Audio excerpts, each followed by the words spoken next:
অনেক চেষ্টা করেও বাংলাদেশে আশ্রয় নেয়া রোহিঙ্গাদের মিয়ানমারে ফেরত পাঠানো যায়নি।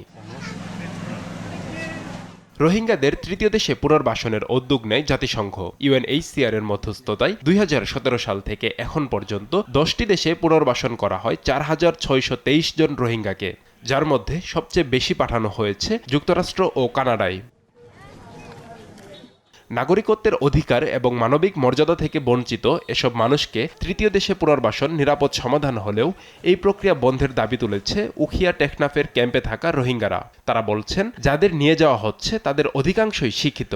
যারা নাকি এলামদার তারা বিদেশ যাবে, যারা নাকি বেলেনি তারা সাজার গন হলে আড়ালে আমি বিশ্বাস করি। মানে শিক্ষিত লোক বিদেশে চলে যাচ্ছে, এখানে তো বালা আমাদেরকে একটা বালা ডিসিশন দিবার লোক তো এখানে নেই। আমেরিকা, কানাডা, অস্ট্রেলিয়া, জাপান আরা অনেকটা দায়িত্ব না চাই আর রাইট লই আর দেশ সম্বন্ধে আর ওয়াফেস রিপাট্রিয়েশন হইতে চাই।